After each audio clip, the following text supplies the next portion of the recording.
Saludos y bienvenidos, amigos y amigas. Una vez más, orgulloso estoy y contento de tener a dos grandes de la investigación en el campo ufológico, como es al otro lado de las antenas del micro, José Luis Camacho de mundodesconocido.es. José Luis, bienvenido a Sapiens. ¿Qué tal? ¿Qué tal estáis? Aquí en la península, pues mucho frío, ya sabéis. Y también tenemos en nuestro estudio a Artur Oms, ufólogo andorrano. Artur, ¿qué tal? Buenos días. Muy buenos días, Ferran. Muy buenos días, José Luis. Un honor y un placer, como siempre, que el equipo A esté reunido. Un gustazo. Vamos a ver, caballeros, porque hay muchos interrogantes sobre la mesa sobre qué está pasando en los cielos de la Tierra con tanto globo que ya no sabemos si son globos de investigación científica, si son globos espía o realmente estamos ante un fenómeno, y nunca mejor dicho, de objetos voladores no identificados, quizás de construcción no terrestre. José Luis, por ejemplo, cuéntanos. Bueno, sí, cuando pensábamos que la polémica se había acabado y que ya la noticia había dejado de ser noticia, todo el mundo decía, bueno, pues ya está, venga, vamos a por los restos de los aparatos derribados. Ahora llega el NORDCOM, que es algo así como el sistema defensivo del norte de Estados Unidos, y ha dicho el NORDCOM literalmente que ha suspendido las búsquedas de los objetos voladores derribados y que no tiene ningún tipo de información al respecto. Toma ya. Pero de los tres, no de uno. De uno que fue derribado en Alaska, otro que fue derribado concretamente en Canadá y otro en el lago Hurón, que sabéis que los grandes lagos están entre Canadá y Estados Unidos. Pues de los tres, ninguno han podido recuperar nada, ni un tornillo. Claro, hay un revuelo importante en Estados Unidos porque la gente, allí hay mucha tradición de no creerse demasiado ciertas declaraciones. Entonces, hay una importante sospecha de que hay encubrimiento, encubrimiento de algo. Además, si os dais cuenta, en la famosa rueda de prensa de Biden, nunca niega que fuera un objeto volante de otro mundo. Él dice o habla de otras cuestiones, ya sabéis cómo es la retórica política, pero nunca niega ese aspecto. Y adicionalmente, estamos en una situación en la que ha dicho el Pentágono que ya ni va a enviar más fotografías ni va a enviar más vídeos. Para ellos quieren que la historia se haya acabado. Entonces, la gran pregunta que se están haciendo en el mundo es ¿qué demonios han derribado allí, en esos tres sitios, en Lago Hurón, Canadá y en Alaska, que han derribado? Artur, ¿qué opinas sobre este tema? Porque, claro, me recuerda un poco, ¿no? Han pasado unas cuantas décadas a lo que sucedió en Roswell. Bueno, tú sabes, Ferran, y José Luis, tú bien sabes también que en Andorra es famoso el país por ciertas actividades de importación-exportación, ¿no?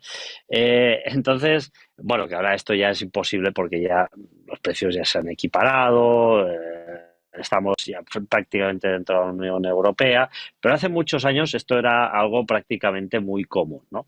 Entonces había una práctica que era muy interesante y el otro día me vino a la mente como un destello, ¿no? Y es que cuando tú, de alguna forma, los contrabandistas pues, tenían que exportar, digamos, a donde fuera, pues 1000 cajas de tabaco, vamos a decirlo así claramente, lo que hacían es que preparaban un señuelo, ¿no? Preparaban una pequeña furgoneta con 10, 15, 20 cajas y entonces, oye, la paseaban prácticamente por delante de las narices de los cuerpos de seguridad para que estos de alguna forma cazaran esa pequeña furgoneta con esa pequeña cantidad de material. Y por el otro lado, ¿qué sucedía? Pues muy sencillo, pasaban dos o un tráiler enorme pues con el resto del material, ¿no? Con lo cual minimizaban la pérdida a una cantidad de 15-20 cajas y el resto pasaba. Entonces, ¿qué sucedía? Pues que en las noticias al día siguiente salía como la gran incautación, pues que las fuerzas y cuerpos de seguridad nacional del Estado han incautado o han interceptado una furgoneta con esta cantidad, bla, bla. Pero realmente lo que había sucedido es que delante de nuestros morros, o delante de los morros de estas fuerzas de seguridad, pues lo que había sucedido es que había pasado un tráiler con todo el cargamento fuerte. Yo sospecho, y no sé si José Luis estará de acuerdo conmigo, que más o menos, no sé el qué ni cómo, pero nos están ocultando algo, eso es más que evidente, y nos despistan una vez más, mostrándonos una pequeña parte de lo que a ellos les interesa, de lo que está sucediendo, para amagar lo que realmente está sucediendo. Es Tal que, cual. Artur y José Luis, esto es un tanto curioso, ¿no? Estamos hablando de objetos que no van a ninguna velocidad concreta, sino son globos.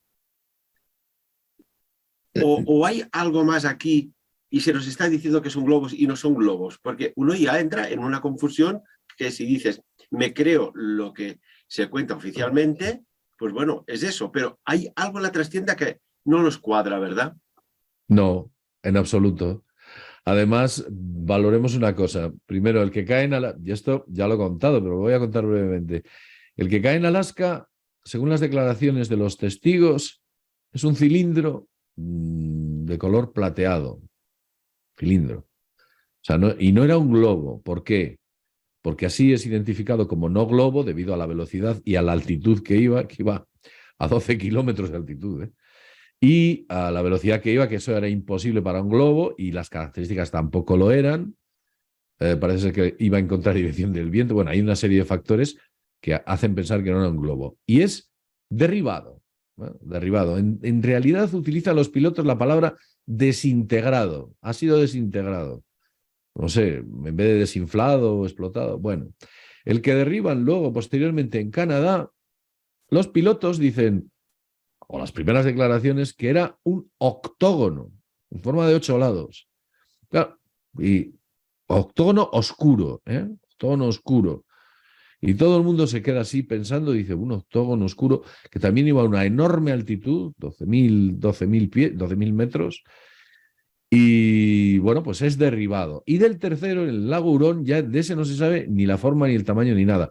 Se ve que van aprendiendo y van callando a los pilotos. Bueno, pero claro, la gran polémica que hay en Estados Unidos, que hay un montón de revuelo dentro de la comunidad ufológica, es, vamos a ver, hagan ustedes el favor de decirnos que no han podido recuperar los restos de 3 objetos, porque ellos cuando quieren, cuando ponen interés, son capaces de ver un submarino soviético que se hace, o ruso que se ha acercado a las costas de no sé qué, o sea, pueden ver lo que realmente quieren. Aquí hay un encubrimiento, desde mi punto de vista, vamos, como el cañón del Colorado, pero luego hay más cosas. Porque el primero, si os dais cuenta, el primer globo que derriban, que fue en el interior de Estados Unidos, ahí hubo cámaras, declaraciones, fotografías, hubo todo como para decirle al mundo, mirad, son globos. Y luego ya lo siguiente que derriban, ya lo callan, para que en el mundo quede la idea de que lo que se está derribando por todos lados son globos chinos. Globos chinos. Pero es que hay más. A los chinos dice que también han derribado globos, que no son globos, objetos que no corresponden a su país. Y los rusos afirman que están haciendo lo mismo en el suyo. Así que, por favor, a mí que alguien me explique todo esto, pero algo huele a podrido en Dinamarca, que decía Shakespeare. Vamos a hacer un poco de análisis de profundidad. ¿Podría darse la situación y el escenario de que estamos ante tanta ocultación? Porque si son globos, globos espía, se derriban, se recuperan, ellos hacen su análisis de los datos recogidos y fin de la película casi. Pero ante tanta ocultación, ¿cabe plantearse la posibilidad, Artur y José Luis, de que estamos frente a una posible preinvasión alienígena? Pregunto. Yo, si me permitís, yo creo que no. Yo creo que no. Lo que sí que a mí, y hay una cosa que ha hecho José Luis que es muy interesante, que es la forma de ese primer ovni, ¿no? Y a mí me recuerda, en gran manera, al incidente del portaavión Nimitz, donde se filman ese ovni que además se le llama Tic Tac porque tiene justamente la forma de una pastilla de Tic Tac, ¿no? Entonces, quizá ese primer avistamiento a lo mejor sí que era de procedencia no terrestre, y es una nave pues que estaba sencillamente estropeada. Las cosas se estropean. O sea, las otras dos no lo sé, pero ya quizá octogonales, más formas esféricas, pero esa primera a mí me llama poderosamente la atención, ¿no? Entonces, claro, yo de esa primera es de la que tengo más dudas. Además, no ha aparecido prácticamente, bueno, prácticamente no ha aparecido ningún tipo de resto, con lo cual es muy extraño y muy sospechoso, ¿no? Luego primero dicen que sí, que no niegan que pueda ser de procedencia extraterrestre, luego dicen que es un globo. O sea, es todo muy... Que era del tamaño de un no, coche pequeño. ¿Te acuerdas que dijeron que era exacto. del tamaño de un coche pequeño? Con lo cual Claro. es muy curioso. Por ejemplo, estas formas, porque dices, un globo estratosférico tiene que tener una forma determinada, pero formas octogonales, formas que parecen como coches, formas tubulares, esto ya descuadra un poco con la ley de la termodinámica y del tema aeroespacial a nivel de globos, ¿no? Bueno, vamos a partir de la base de que los Estados Unidos llevan derribados, a ver, en los últimos 50 años, 500 globos. Partamos de esa base. Sí, los derribaban con los famosos U-2. A la altitud subían, pero no eran estos globos, eran otros globos. O sea, que sea noticia de repente que hay un globo en el territorio norteamericano y tal, a mí me parece ridículo. Oiga, señores, llevan 500 globos derribados de origen soviético en su día y de origen chino también. O sea, ¿cómo pueden venir ahora haciéndose este tipo de cuestiones? ¿Por qué aparece una noticia inicial así? De hecho, el U-2, fijaos que un U-2 que se empieza a fabricar en 1955, un avión que puede alcanzar una gran altitud, una enorme altitud, sigue versionándose y sigue produciéndose en estos momentos, ya las últimas unidades, pero ha habido una gran tradición, si queremos usar este término, de derribar globos espía. Entonces ahora de repente aparecen globos espía que no son globos. Y os diré algo, un globo para volar una cota de 12.000 metros tiene que tener un tamaño un poquito más grande que el de un coche. O sea, estamos hablando de que un globo de esas características puede ser como la carpa de un circo, quizás más pequeño, pero no como el tamaño de un coche, en primer lugar. Aquí todo. Además, sabéis que hay una comisión en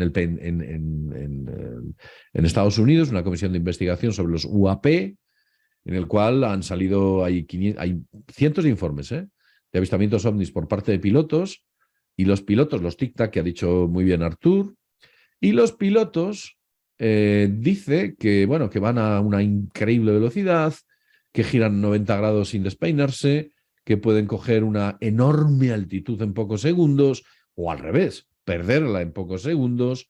Ha habido barcos, sobre todo la Marina lo está reportando, que han dicho que durante 2 días han estado rotando ovnis alrededor del barco, y venga a rotar ovnis por el día y por la noche, como que los ovnis dijeran, queremos que nos veáis y queremos que ser noticia. O sea, parece ahí que hay una especie de presión, porque los propios ovnis. Y otra cosa más, últimamente estoy viendo una cantidad de filmaciones, fotografías y testimonios ovni anormalmente alta. ¿Qué sucede aquí? ¿Se van a presentar dentro de poco? ¿Va a aterrizar un ovni en la ONU? A mí hay otra cosa que me llama mucho la atención, Ferran y José Luis, y es que coincidiendo con toda esta desinformación, ¿no? Porque yo al final las cosas que hay que llamarlas por su nombre, se presenta un artículo en esos días sobre la destrucción del gasoducto Nord Stream, donde efectivamente además se acusa directamente a Estados Unidos de la destrucción del mismo, ¿no? Y curiosamente se presenta este informe de ese famoso periodista y se lanza paralelamente esta información sobre los globos, ¿no? Y al final yo creo que medio mundo espía al otro medio y evidentemente pues nadie tiene ganas de que le destapen las vergüenzas, ¿no? Y hay una cosa muy interesante respecto a los globos, que suelen volar entre 20 y 70 kilómetros de altura. Y es que, a diferencia de los satélites, claro, van mucho más lentos, con lo cual es un medio perfecto para espiar. ¿Por qué? Porque si tú vas mucho más lento, todos los que hemos hecho fotografía lo sabemos muy bien, la velocidad de obturación de una cámara a una velocidad de desplazamiento más lenta es mucho más nítida la imagen que tú vas a obtener. En cambio, si estás yendo a 20.000 kilómetros por hora, pues evidentemente la calidad de la imagen va a ser muy inferior, ¿no? Con lo cual, bueno, yo esos dos globos, llamémosle así, posteriores, quizá no me intrigan tanto, ¿no? Ahora, ese primer globo con forma de ese famoso ovni de Tic Tac sí que me intriga más, y es muy posible, ahí sí que es muy posible que se trate de algún dispositivo no terrestre que haya podido estropearse o tener algún problema o averiarse, porque yo francamente no me creo que nosotros, con nuestra tecnología, con esos F-22, me parece que despegaron para interceptar estos globos, seamos capaces de disparar a un objeto volador que proceda de una civilización extraterrestre, porque, José Luis, tú lo sabes muy bien, estos aparatos son capaces de unas maniobras que nosotros ni en el más alucinante de los sueños podríamos ni siquiera imaginar de hacer. La verdad es que es un tema complejo, ¿eh? Cabe pensar que si hay tanta ocultación es que hay algo que no interesa que trascienda a la opinión pública. Esto es una cosa evidente. Y yo me inclino a pensar que si estamos ante una preinvasión, porque tanto José Luis como Artur y como yo llevamos años informando de estos temas y hay algo que es evidente, una desclasificación oficial muy elevada por lo que eran años anteriores. Y claro, si tú vas a hacer una invasión, siempre primero envías los exploradores, ¿no? Acordaos de aquel ejercicio de haber lanzado una flecha hasta donde llega y cuando venga el enemigo, allí, cuando llega la flecha, es a donde llegaremos nosotros. Si no hay una estrategia que se nos pasa por alto a todos y que quizás a algún ejército del aire no se le ha pasado. Yo sinceramente no creo que vaya a haber una invasión. Yo sabéis que mantengo la teoría de que la invasión ya se ha producido, que lo que estamos viviendo son las consecuencias geopolíticamente y estratégicamente, incluso económicamente hablando, de esa invasión. Lo que está sucediendo desde mi punto de vista es una presión por parte de las inteligencias que se esconden detrás de estos objetos para que haya una especie de disclosure, una especie de decirle al mundo entero, oiga, miren ustedes, no estamos solos, no están ustedes solos, sino que hay mucha más gente allá afuera y les estamos observando. ¿Y por qué digo esto? Pues porque quizás puede o tal vez haya algún tipo de acuerdo que nosotros desconocemos que les obliga a que en un plazo más o menos determinado, incluso ya superado, se presente al mundo esta idea. Y sin embargo vemos que cada 2 por 3 te dan una de cal, una de arena, una de... Ya sabéis cuando... Mira, cuando oís de repente alguien que dice sí, el otro dice no, aquel dice tal vez, otro dice puede. Quiero decir, nos tenemos que quedar siempre, por lo general, con las primeras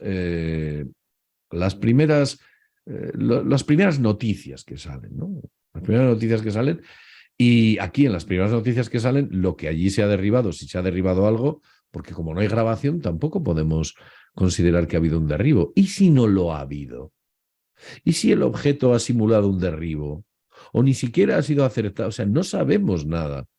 Hemos puesto nuestra fe en manos, en muchas ocasiones, de personas en las cuales no deberíamos poner mucha fe, porque nos han demostrado históricamente que no se puede confiar demasiado en sus palabras. Entonces, ahora sí, ¿no? No, olvidar todo lo anterior. He mentido muchas veces en el Vietnam, no sé qué tal, pero ahora no, ahora os estoy diciendo la verdad.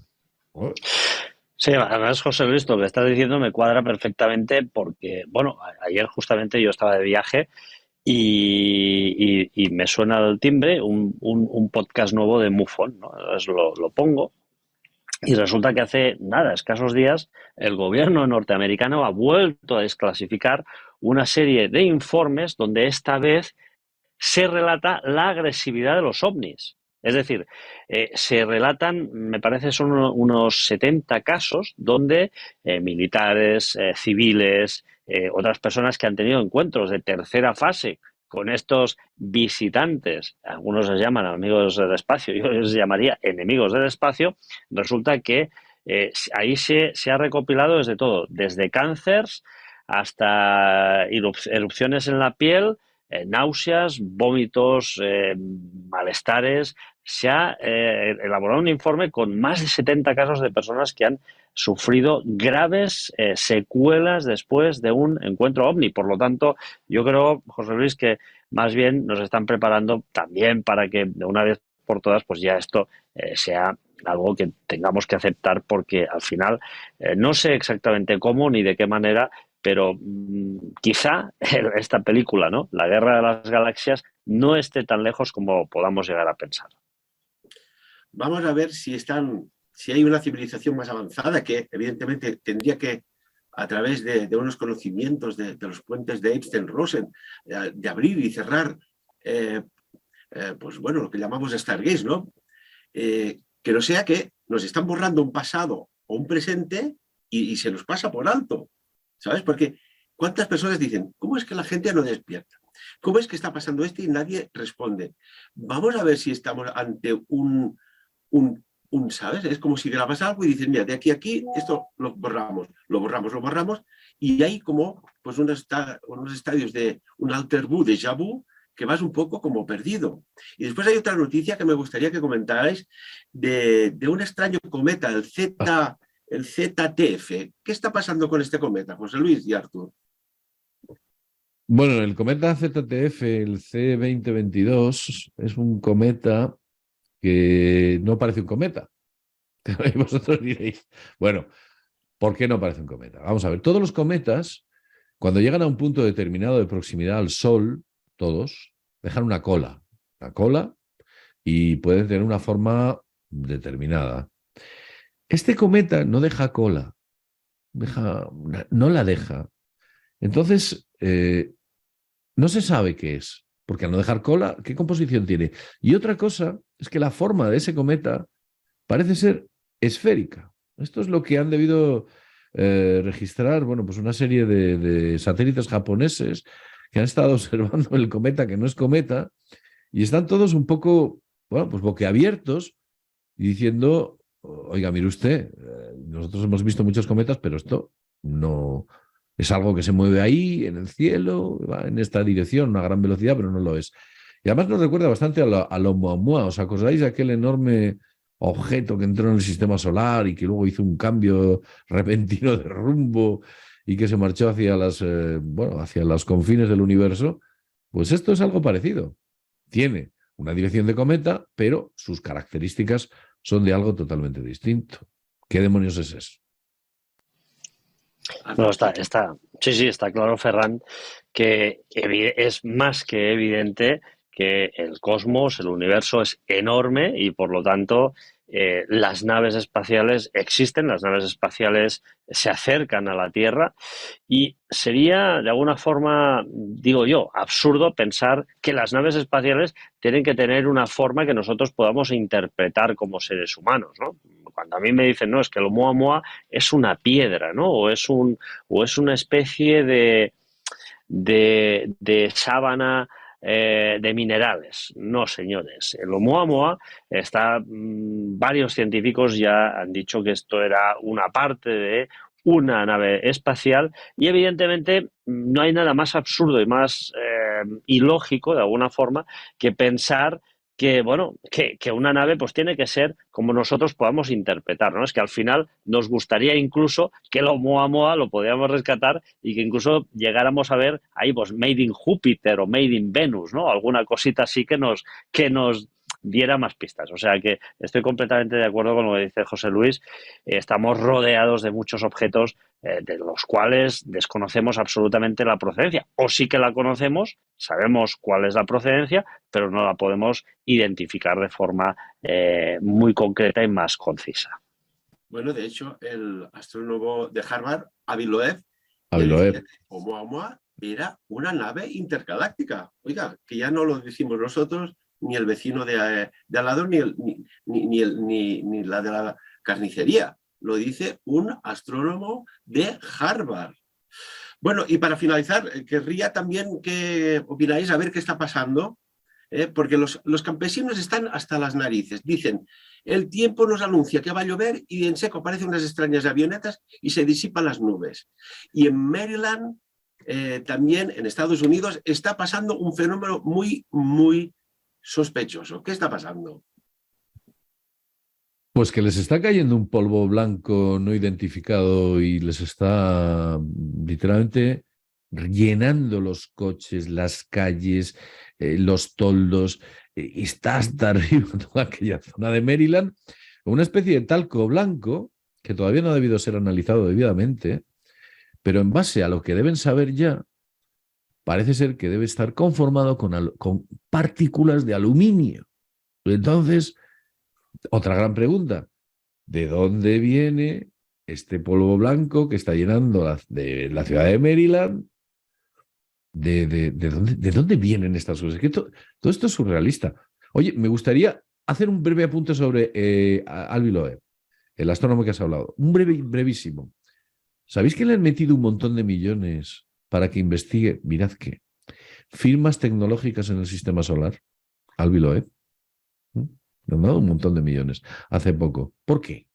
Pero bueno, vamos a adentrarnos en esto, en lo del polvo. ¿De dónde viene? Concretamente en la península ibérica ha habido casos. Posiblemente en Andorra haya habido casos también. Pero aquí, en la península ibérica, España y Portugal, hay casos muy conocidos. Y nadie sabe, luego pasa el fenómeno y nadie ha sabido decir qué es eso. Sí, Arturo. Ferran, hace poco con José Luis hablábamos justamente de una página web que recoge toda esta serie de fenómenos, estos nuevos aparatos que están utilizando para manipular el clima, para manipular muchas cosas que suceden de forma natural en la Tierra, con esos ciclos tan sabios de la naturaleza, ¿no? Pero parece que últimamente el ser humano se emperra en ir contra natura. Y bueno, podríamos hablar de muchas cosas en las cuales vamos contra natura y de alguna forma, y a mí la manipulación del clima es una de las que más me preocupa, ¿no? Y sí que se están relatando muchas cosas que bajan de los cielos, ¿no? Aquellos ¿no? que nos decían a nosotros, aquellas fibras que caían de los cielos que resulta que hace muy poquito se pudieron volver a ver. De hecho, unos amigos míos en Galicia, paseando el perro, pudieron ver delante de ellos, y tengo un vídeo que me enviaron, esas fibras como caían delante de ellos, ¿no? Unas fibras rarísimas que ni se atrevieron a tocarlas porque, oye, vaya usted a saber qué es. Pero el tiempo y la paciencia siempre nos demuestran que la realidad supera y con creces a la ficción. Una pregunta para los dos y rápida. ¿Creéis que hay un plan oculto para, pues, a tenor de lo que estamos viendo, para recluir una pequeña parte de la humanidad en pequeños reductos porque no contamines, no gastes, no comas, ahora come esto, como lo otro, vamos a ver qué está pasando? Porque lo que está claro es que hay tantas anomalías que ya superan a cosas normales. José Luis y Artur. Bueno, no solo un plan, sino que además un plan que te lo venden como algo maravilloso, la ciudad de los 15 minutos. La famosa ciudad con la que en realidad se quieren hacer, desde mi punto de vista, guetos de 15 minutos del que usted no puede salir. Usted está aquí en el barrio y no se le ocurra ir al barrio de al lado. Es decir, ¿quién hace eso? ¿Por qué? Pues son sistemas de control y en las ciudades donde se está implantando están colocando un montón de cámaras de inteligencia artificial. Y en la primera que se implantó, que es la ciudad de Oxford, en el Reino Unido, ¿os imagináis las manifestaciones que ha habido, ¿eh? Las manifestaciones que ha habido, que me parece, no lo tengo muy claro, que están a punto de retirar el plan. Aquí en España, donde estoy yo, bueno, no nos las hacen no de 15, no nos las hacen de 5 minutos, pues de milagro, porque aquí van más lejos que el que más lejos vaya. Sí, No, evidentemente, tal como dice José Luis, el control es más férreo. Inglaterra es el país del mundo con más cámaras de vigilancia por metro cuadrado actualmente, más que China incluso, y además son los pioneros porque dotan a estas cámaras de inteligencia artificial que incluso son capaces de identificar patrones de conducta. Vamos directamente hacia lo que Orwell describía en su libro, un control férreo de la población, un control de cada paso, incluso van a controlar cada bocanada de aire que respiremos. Y cuidado que ya no nos empiecen a introducir incluso elementos en el aire que estamos respirando para nuestra seguridad y nuestro bien, ¿no? Porque incluso, bueno, es que es realmente tan alucinante lo que está pasando, Ferran, José Luis, se están violando tantas libertades, se nos está de alguna forma induciendo a caminar por un camino que muchos no queremos seguir, que es completamente alucinante. Vamos a ver si este control férreo, este control total, resulta que sea solo un control para el ciudadano correcto, honesto, trabajador, buena gente, y habrá un descontrol consciente para el ciudadano que está, digámoslo suave, en el lado oscuro, porque hay cosas que ya empiezan a ser más que sospechosas. No lo sé. José Luis Camacho, Mundo Desconocido, un placer tenerte con nosotros y compartir. Estuvimos 5 años cada semana informando. El tema OVNI estaba, bueno, en boga y ahora parece ser que está y más que estará. Y también Artur Oms, ufólogo, también muchísimas gracias a los dos. Gracias a ti. Gracias. Y lo que siempre decimos de lo tratado aquí, que cada uno saque sus propias conclusiones. Muchas gracias.